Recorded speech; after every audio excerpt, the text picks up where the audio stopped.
connecting neighborhoods across the Treasure and Magic Valleys, telling stories from within our communities. This is Good Morning Idaho. Good morning, Idaho. I'm Leslie Solis, and we've got a lot in store for you this morning from our large team of neighborhood reporters, like our Lori in Nettleton, following up on the multi-million-dollar federal funding freeze on education that's now been lifted. School districts now readjusting after the whiplash.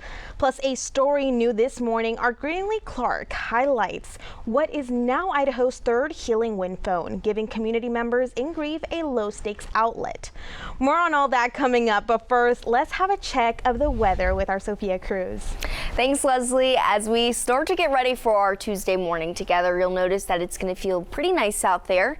Waking up, there's a few clouds overhead of downtown, but the sun is still shining. And as we continue through our morning together, it is going to be nice and cool. So if you have any outdoor activities you need to do, now is the time to get them done, because as we get ready for the afternoon and evening ahead, it's going to get pretty hot out there. You've got upper 60s as you head into 8 a.m. By lunchtime, mid 80s, so still some good patio weather if you are wanting to sit out in the shade.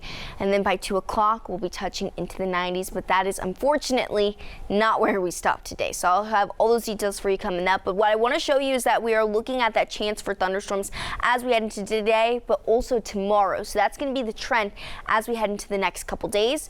But as we get ready for August in general, this shows us August 4th through the 8th, our temperature outlook has us at really in that bullseye almost. What this means is that we're looking at below average temperatures as we kick off the new month, which will be pretty nice if you have any weekend plans. So we'll also be talking about the nice moderate cool down that's coming our way. Leslie. Thanks, Sophia. We start this morning with an update on Sunday's plane crash in Nampa. Overnight, the King and County's coroner's office revealing the identities of the 3 victims in this tragedy. Authorities identified 30-year-old Justine Leroy and 43-year-old Brandon Leroy as the 2 adult victims, both declared dead at the scene. Traveling with them was 23-month-old Paxton Leroy, who was later pronounced dead in the emergency department after life-saving measures were unsuccessful.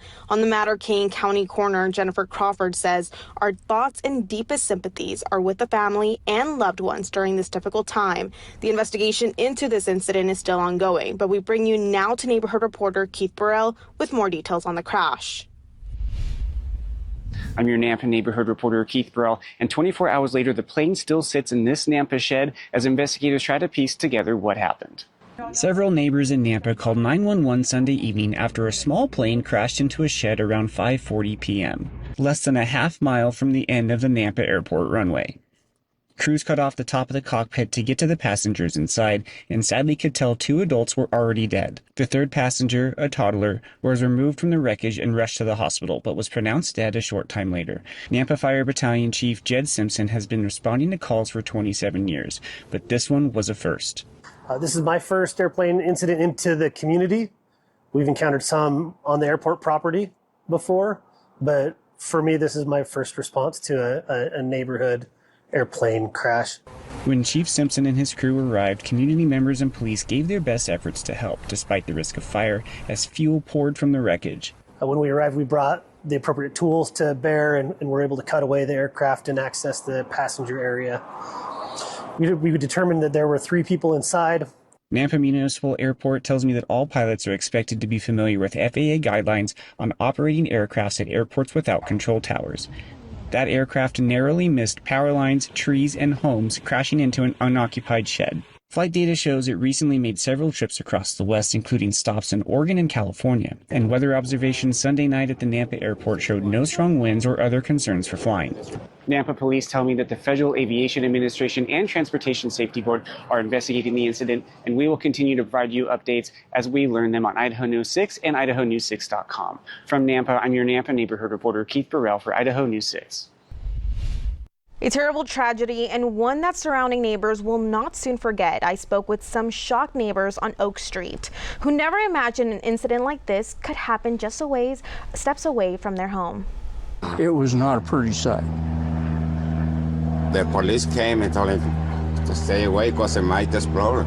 A Nampa neighborhood was caught off guard when a small plane crashed near the airport Sunday afternoon. Leon Garcia and his wife were inside their home when they heard the crash. Like some car, like somebody hit a car, like really hard. Like, it didn't sound like... Yeah, I was watching TV. Neighbors on Oak Street tell me they're used to hearing low-flying planes, but something about this one seemed off. But this one sounded normal at first, and then all of a sudden something, kind of told me something's not right there. And, because it was making kind of a funny brrr on through. And then a couple of minutes later, heard it slam into the ground over here. While authorities continue investigating, property renter Tyler Barnhart thinks it looks like the pilot did everything possible to avoid hitting homes. It was kind of mind-boggling all at once, I do feel like it's a freak accident, The pilot did a really good job in turning in the building, He avoided the house for sure. There's several obstacles. You got the tree, the power lines, the other shed, and the top of the house, and he missed all that, so. Neighbors rushed to help. Barnhart says what he saw when they removed the hood was devastating. He has a message for the victims' families. I pray for you guys. I'm sorry about the situation. As neighbors continue to support one another in the aftermath, many say their hearts and prayers are with the families who lost loved ones in this tragic accident. I'm your neighborhood reporter, Leslie Solis, for Idaho News 6. 2 men are facing numerous felony charges after Boise PD raided a pair of vape shops on State Street. Both men are in their mid-30s, face charges including delivery of a controlled substance and delivery of drug paraphernalia, among others. BPD says they provided the store owner months of warning about the sale of items like glass bongs, water pipes, dab rigs, grinders, and scales. As we've reported, Boise police have been cracking down on smoke shops in our region. Marijuana is federally classified as a Schedule I drug and remains strictly illegal at the state level in Idaho and Wyoming. All other western states have legalized recreational or medical use. And the legal marijuana shops in the small border town of Ontario, Oregon, routinely rank #1 for per capita pot sales in the Beaver State.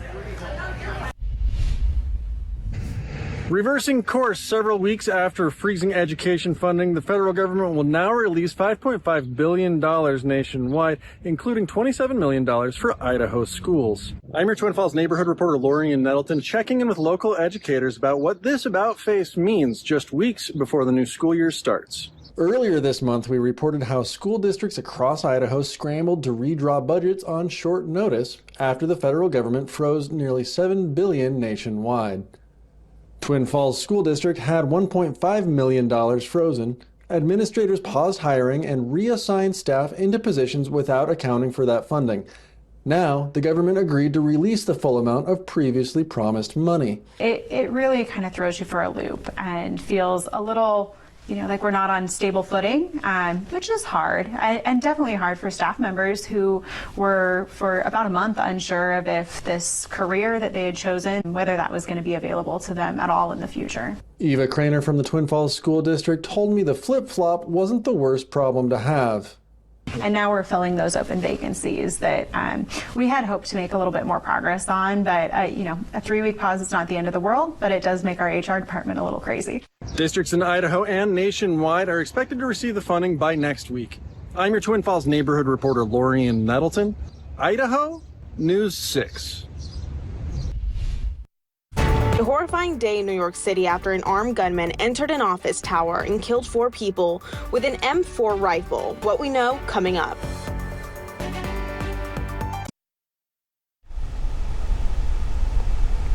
Taking a look at your national headlines this morning, Israeli Prime Minister Benjamin Netanyahu says no one in Gaza is starving. That claim despite overwhelming evidence otherwise. According to the UN, 1 in 3 people in Gaza are now going without food for days at a time, and at least 16 children under the age of 5 have died from hunger-related causes over the past 2 weeks. After international pressure, Israel over the weekend announced humanitarian pauses, airdrops, and other measures meant to allow more aid to Palestinians in Gaza, but there say little or nothing has changed on the ground. Meanwhile, President Trump hosting a ribbon cutting today for this newest golf course in Scotland. It's Trump's third golf course in Scotland, which opens on August 14th. The president's 5-day trip to Scotland has been a controversial one. His arrival was met with protests in several Scottish cities. Meanwhile, his latest comment on his relationship with Jeffrey Epstein has raised some eyebrows. The president saying in an interview that he, quoted, never had the privilege of going to his island. And the Federal Reserve is set to kick off 2 days of meetings today to discuss the state of the economy. At the end of the meeting on Wednesday, Federal Reserve Chair Jerome Powell will announce an interest rate decision. Many financial experts do not expect to see the Federal Reserve slash interest rates this month. If the board decides to hold rates steady, that would be the 7th meeting in a row of no cuts and follows President Trump's demands for interest rates to be lowered. Turning now to the horrifying mass shooting that unfolded in a New York City office tower. At least 4 people are dead, including an off-duty police officer. The shooter also died overnight. ABC Nicole D'Antonio shares the latest on the investigation. This morning, an active investigation into a mass shooting in an office tower in the heart of New York City. Authorities say the shooter is 27-year-old Shane Devon Tamara. At the end of the workday Monday night, police say he walked towards 345 Park Avenue in Midtown Manhattan, wearing body armor and carrying a rifle. The building's security camera footage shows the shooter enter the lobby, turn right, and immediately open fire on an NYPD officer. He then shoots a woman who took cover behind a pillar and proceeds through the lobby, spraying it with gunfire. Authorities say the suspect then went into the elevators where a woman was getting out. The shooter then calls the elevator, which opens in the lobby. A female exits that elevator, and he allows her to walk past him unharmed. He then rode to the 33rd floor where he allegedly walked the floor, firing rounds, striking and killing a woman before police say he turned the gun on himself. The building where the shooting occurred is headquarters to major companies, including the financial firm Blackstone and the NFL. But investigators say the motive of the shooting is not known at this time. Inside, workers were told to shelter in place, some employees even using office furniture to barricade the door. We heard multiple shots go off in quick succession from the first floor, and a lot of us just rushed into the room. Some went out in the back door, out onto the street. Other people, including me, we ran into the conference room and then eventually barricaded the tables across the doors and just stayed still. Outside, witnesses described the chaos on the streets. I heard, you hear like, I thought it was like drums or something, and then I was like, what's happening? We just kept walking, and then you see people running at you. And so then we're like, what's happening? It's like, we hear gunshots, so we just ran. In total, 5 people were shot, including an off-duty NYPD officer who was working security for the building. He leaves behind 2 young kids and a wife who's pregnant with their 3rd child. Overnight, the NFL commissioner sharing a message to employees saying one of their employees was seriously injured in the attack and adding there will be an increased security presence in the days and weeks ahead. Nicole D'Antonio, ABC News, Washington. After the break, details on how an armed veteran confronted the man accused of stabbing nearly a dozen people at a Michigan Walmart. Hey, Kuna, mid-90s as you head into this afternoon, but there's a nice cool down as we head into the next week. I'll have all the details you need to know coming up. Sophia Cruz with the Idaho News 6 forecast.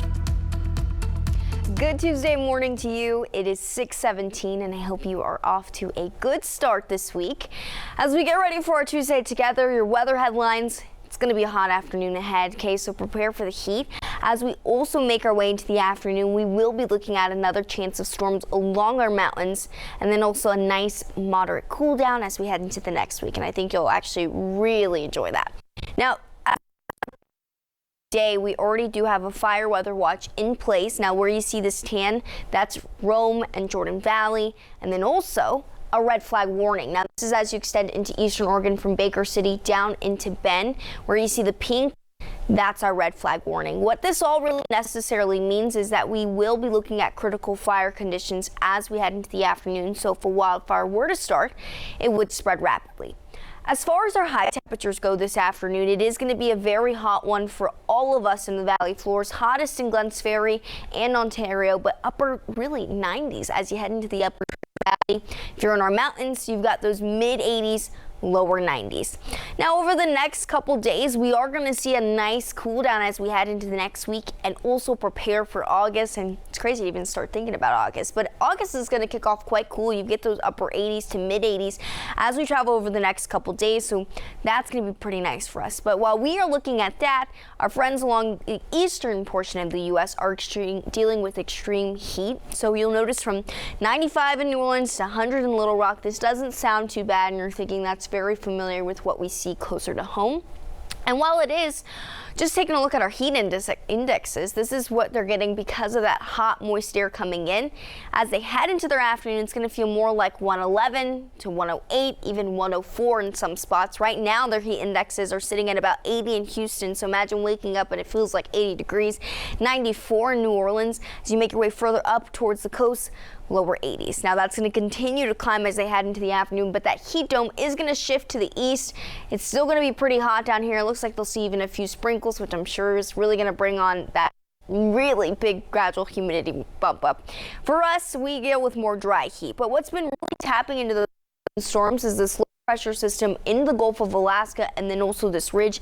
As we start to make our way through the week and into August, we're really just going to see that nice cool down, and then it looks like we'll start to see that peak heat into the end of next week. So when you take a look at our 7-day forecast, it is hot today, yes, but as we head into the weekend, upper 80s, and then next week those upper 80s continue on. So there is a cool down in store, and it's just right around the corner.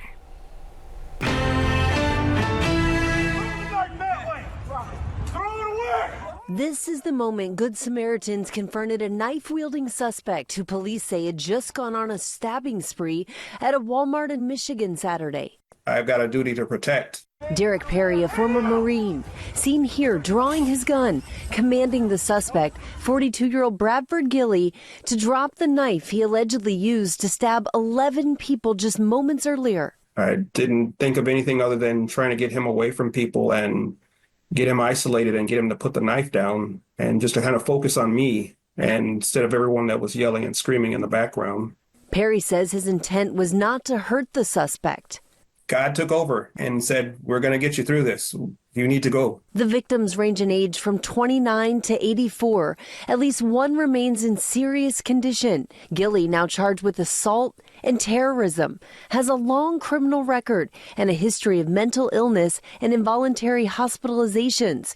Deputies were actively searching for him the day before the attack after a court order was issued to take him into custody. Authorities have not said why that court order was issued. Rhiannon Alley, ABC News, New York. I'll show you a new feature that's available now at Idaho's Veterans Cemetery to help people process their grief. Loved ones who have passed may be hard to reach, but this new Healing Wind phone booth in Boise is here to answer your call. I'm your neighborhood reporter, Grinley Clark, talking with the people who made it possible while learning more about the why. Inspired by this plaque, Mary Jane Marlowe wanted to create a place where people in the Treasure Valley could find comfort and healing, a spot to feel their emotions and let it all out. After hearing many no's from other cemeteries, she finally got her yes. And I walked in the door and this nice gentleman said, "Come on in," and I love the idea. Jake Faulkner, director of the Idaho State Veterans Cemetery, put in countless hours to help bring this idea to life, juggling it all with his full-time job and some extra help from his son. As a veteran myself, it's kind of hard to find the right time and space to kind of think and grieve over some of your friends and family that you've lost. Located by the Veteran Trail in the Boise foothills, the Wind phone booth is also the perfect place for a reflective break during a workout, helping people let go of their bottled up emotions. You can't really vocalize what you want to get off your chest, and this provides an opportunity to do that in private. People go out of their way to tend to the flowers surrounding the booth, showing just how much it means. You can see it, written on the walls there, the comment cards, just all the different people it's touching and the impact it's having. So we're going to make people feel better about talking about death, talking about the past and what happened to them. And so that's a lot. That's enough for me. Mary Jane looks to expand this healing concept more throughout the valley, offering comfort to more communities. Reporting at the Dry Creek Cemetery, I'm your neighborhood reporter, Greenlee Clark, for Idaho News 6. Thanks for joining us this morning on Good Morning Idaho. We have much more in store for you. Here's a look at what's still to come from our neighborhood reporters. At Boise's Bass Block, a new park opens with deep roots and powerful family stories. As the community prepares to celebrate Hayaldi this week, we'll take you inside a preschool where Basque traditions aren't just celebrated every few years. They're a part of everyday learning. Now we'll look outside from the Treasure Valley Chevy Dealers Tower Cam.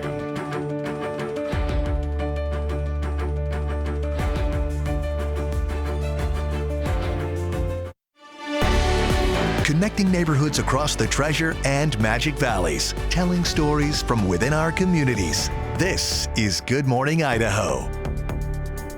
Welcome back to Good Morning Idaho. I'm Leslie Solis, and still much more ahead from our large team of neighborhood reporters, like the gripping reflection from the big sister of Kaylee Gonzalez, looking back at what was going through her mind as she faced down her sister's murder in court. Plus, our Sahana Patel gives us a preview of Hayaldi kicking off today, highlighting a preschool that's keeping Basque culture and tradition alive. We'll get to those stories and more in just a moment, but first, let's bring our Sophia Cruz.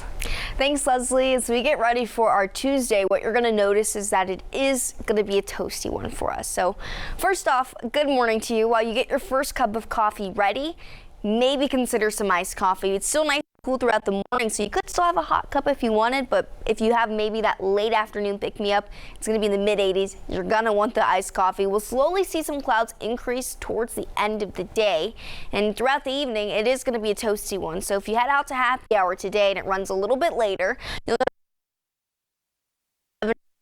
see those clouds slowly moving in between 8 and 9 o'clock. So by then we'll be touching into those mid-90s. That's not the hottest we're going to get today. I'm going to show you where it's going to look the hottest, and then also how we have another chance of afternoon storms into today and really through the rest of the week. But either way, Leslie, I think the good news is that with the events we have going on this weekend, it is going to be pretty nice and cool.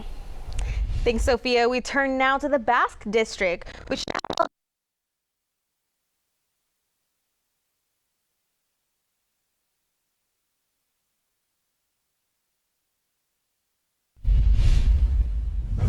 Just months after breaking ground, Kaisho Corner is officially open. I'm downtown Boise neighborhood reporter Riley Shoemaker, and steps from the Basque Block. The new park honors Boise's Basque roots and the many cultures that helped shape the city.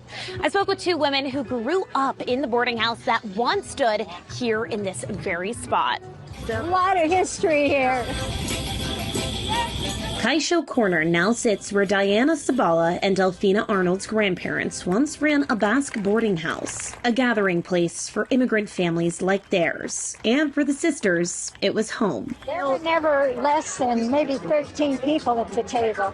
Mostly 20, yeah, I would say. And then at Christmas we had 120, or we just cleared one table and set another table and just kept them coming. It was wonderful. The park's name, Kaisho, meaning hello in Basque, is a welcome to Boise's multicultural past. Kaisho Corner includes hand-carved sandstone pillars, steel sculptures, and a large sky river shade structure. Each element honors the layered history of Grove Street, once home to immigrants from China, Germany, Japan, and the Basque Country. For Diana and Delphina, it's especially meaningful to see the park completed in time for Hayaldi, Boise's once every 5-year celebration of Basque. A lot of fun, but music and dancing, and that's what warms our hearts. They've spent decades keeping Boise's Basque traditions alive, even founding the Onkari dancers after a trip to Spain in 1960. we're the only two living of the first Onkari group. We were in Spain with 5 of our friends and brought the dances back in 1960 and started the Onkari Basque dancers. So we're both very proud of that. Yeah. While many see Kaisho Corner as a new space for them, it's the return of something much older. It's fantastic. This This lot has been a big part of the Bass community for years and years and years. Times change. Went to a parking lot, so this is like heaven. The city says it hopes the space becomes a gathering place for generations to come. You can visit our full Hialdi event guide on idahonews6.com. I'm downtown Boise neighborhood reporter Riley Shoemaker, Idaho News 6. This week on the Bass Block, community members are gearing up to celebrate Hialdi, a lively tradition honoring Boise's rich Basque heritage. And just a short walk away on the Boise Bench, this preschool is teaching young children about their Basque culture every single day. I'm your Boise Bench neighborhood reporter Sahana Patel, learning how Boise Co. Ikastola is passing down tradition one child at a time. From the songs we always start with fruit to the snacks, teachers at Boise Co. Ikastola have taken pride in teaching preschoolers about Basque culture for over 25 years. As the 6-day Basque festival Hialdi kicks off, the school is getting students ready to celebrate. We are focusing a little bit more in the geography, for example, in the Basque shepherds that they can hear. The school invited Basque shepherds to share their life stories and experiences, providing students with a personal connection to a piece of Idaho's history. Oh, they're going to learn that it was not easy for us as Basques, not only for the tough life in the mountains, but how hard they fought for preserving everything. The kids also got to see inside a Basque shepherd's trailer, an experience designed to give students a greater appreciation for their ancestors' courage and dedication. And I hope they get how brave and how hardworking they were to start something from nothing. And just like the festival, not everyone who attends the school needs to be Basque to take part. I'm your Boise Bench neighborhood reporter, Sahana Patel, for Idaho News 6. It happens every year, but it's still something to be aware of. Mosquitoes in Boise and Star have tested positive for West Nile virus. It's the first time this season. Crews will treat and monitor the areas to help prevent any spread to humans. You can help protect yourself by wearing long sleeves, using bug spray, and emptying any standing water on your property. I was fueled by seeing the rage on his face.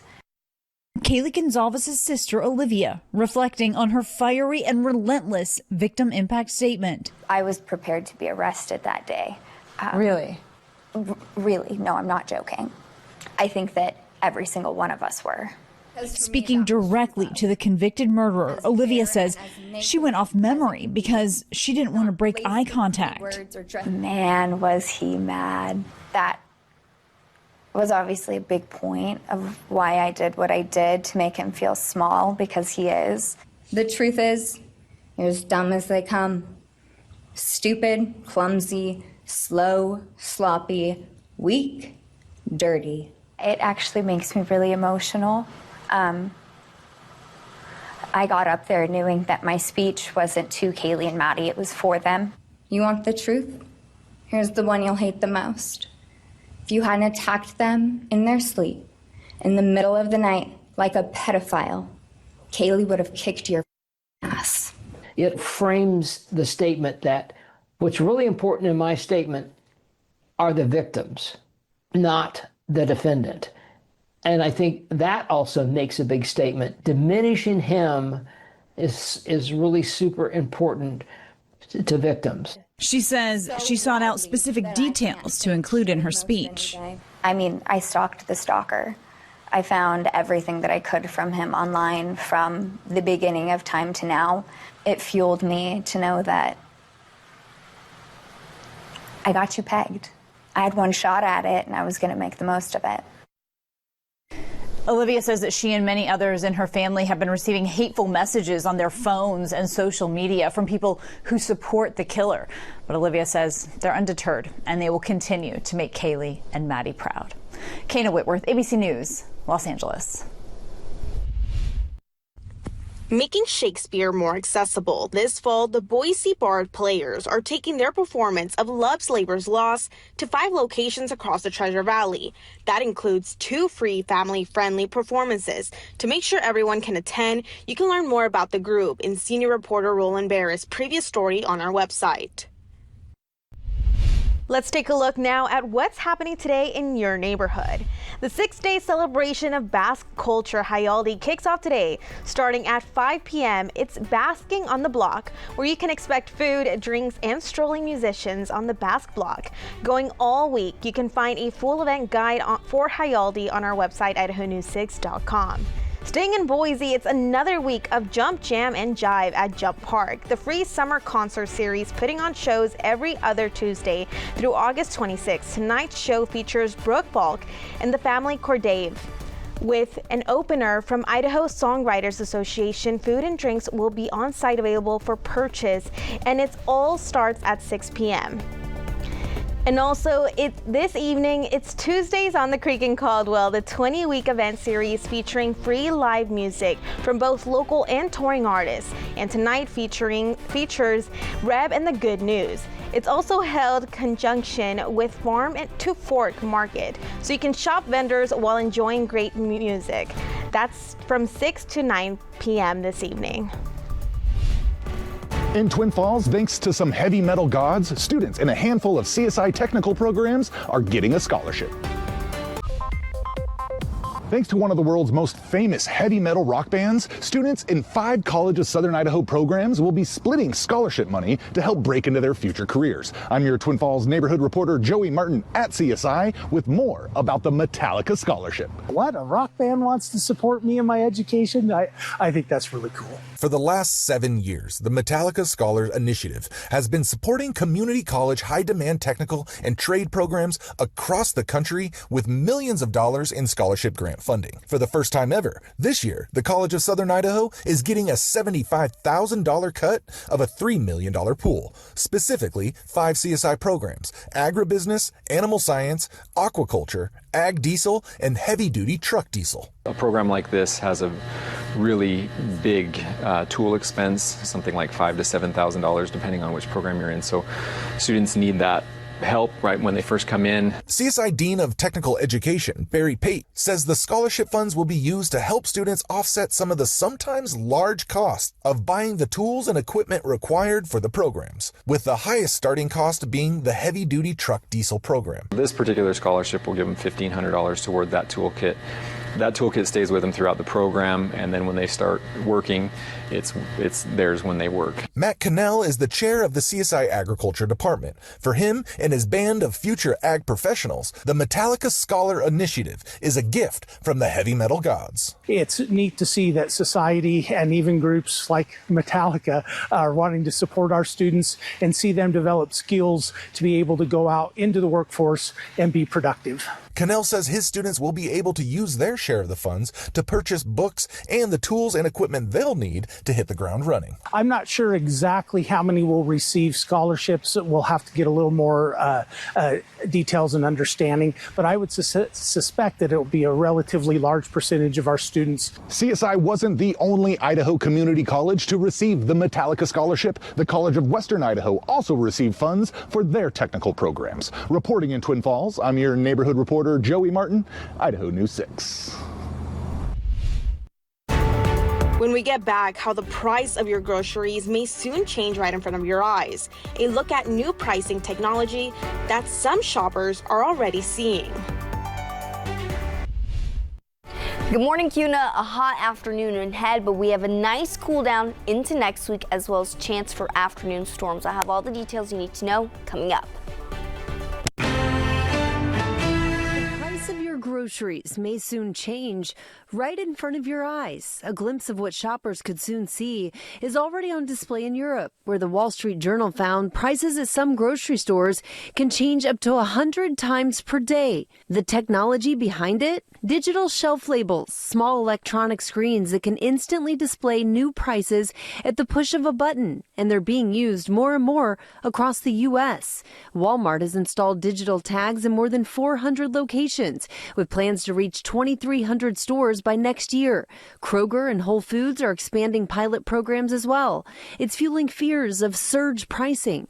Like charging more for ice cream when it's a hot day or for an umbrella when it's a rainy day. Senators Elizabeth Warren and Bob Casey have sent a letter to Kroger warning the labels could be used to squeeze consumers to increase profits. But the company insists the labels won't be used for surge pricing. Companies say the tags help cut back on time-consuming labor. Walmart says it used to take 2 full days to update prices across the store. With digital tags, just minutes. Sometimes a lot of these folks are only working 20, 25 hours a week. This is a heavy, labor-intensive job. In a recent study, researchers found virtually no surge pricing after electronic labels were installed, finding the labels actually increase the likelihood of consumers getting discounts. But skepticism remains. Maine and Rhode Island have introduced bills to limit the use of digital labels. And in Arizona, a state lawmaker introduced a bill to ban digital tags entirely. One expert says he expects the pricing changes will be infrequent or outside of store hours to avoid confusing or upsetting shoppers. Brianna Nally, ABC News, New York. Sophia Cruz with the Idaho News 6 forecast. Thanks for still tuning in on Good Morning Idaho. Now, Sophia, for those tuning in now, you said a term that in the South, where we're from, we say a lot. Can you please remind us what you said? Yes, I was talking about swamp butt, which if you're not familiar with it, that is a good thing. It gets so hot in the South that during the summer and also humid, your jeans will literally start sticking to your legs. Also, no, I know. I was telling Danny just a few moments ago that it gets so hot in Texas and really anywhere down south you head to that they literally have misters just to hose you down in public. And I'm not kidding about that, because when you take a look around here in the summer, you do have maybe a couple misters in some places, but generally we get a dry heat, which is pretty nice. Now, off to our east and down south, they are looking at extreme heat warnings and heat advisories where you see in the orange and purple. Now, closer to home, we are looking at the same story, but I want to show you their high temperatures this afternoon. They don't look too bad. Again, this is hot, but we also with the triple digits to upper 90s. Now, factor in that moisture that comes in throughout their afternoons, their heat indexes. This is what gets them. So waking up this morning, it feels like 86 in Little Rock, 97 in New Orleans. Think about waking up to 97. That is not very comfortable. They will look at heat indexes getting upwards towards 111 in some spots, other areas 104. So again, that's what it feels like when you head out. What's happening is that really ridge of just heat is going to again move to their east, so that'll provide them with some slight relief, although it'll still be pretty hot regardless. And closer to home for us, what we're looking at and why we've been seeing these afternoon storms, this ridge off to our south, right above us in the Gulf of Alaska, we have that low pressure system, and so the way the winds have been driving have just been fueling in that moisture to come and bring us afternoon storms, and that'll really be the faucet as we weekend. We won't notice too many changes until it finally makes its way downward. That'll bring down a nice cool down as we kick off August, but this ridge is going to eventually shift back upwards towards us, and that'll bring in some pretty hot air to make our way, it looks like, into the end of next week. Now, we do still have a red flag warning and a fire weather watch in place, so I want you to listen closely if you live in Jordan Valley or Rome, where you see this tan color. This is from 2 o'clock into the evening today, and that just means that we will look at critical fire conditions more than likely develop in those tan areas. But if not, again, we do have critical fire conditions in those areas where we see red flag warnings. So where you see all this pink from really eastern Oregon, Baker City up to LeGrand, down in Bend, 2 o'clock through midnight tonight. So avoid outdoor burning, especially because as we heat up into this afternoon, it will make for those conditions to really just spread rapidly. 100 coming your way in Ontario, 100 in Glenns Ferry, upper 90s as you head into the upper Treasure Valley, so it's going to be quite hot as we make our way into the mountains, mid 80s. The good news again, we do have a cool down, so our temperature outlook shows that we're near this bullseye, which is good. Really, it's a really good confirmation that we will be looking at below average temperatures as we make our way into August. Now, your 7-day shows that we will see lower 90s through at least Friday, but that nice cool down comes with those upper 80s as we head into next week. So just keep hanging in there. The heat is slowly moving its way out. Now, let's go ahead and take a look at your roads. Idaho News 6 traffic is brought to you by Champion Windows. 6:51 is your time, and we're giving you a live look of downtown where the sun's coming up. It's Tuesday morning. I hope you're having a good morning so far. Again, your time is 6:51. Right now, it is looking pretty quiet on our roads, and we're looking at a little bit of slowdown as you were heading westbound from Boise into Caldwell, but drive times right now still look good at under 27 minutes. If you are heading in that eastbound lane from Caldwell into downtown, a little bit higher at under 31. And just to give you a good look of what we're looking at right now from Kuna and Meridian, that eastbound lane slowly building up. I'll continue to keep my eyes on the roads as we head through our Tuesday.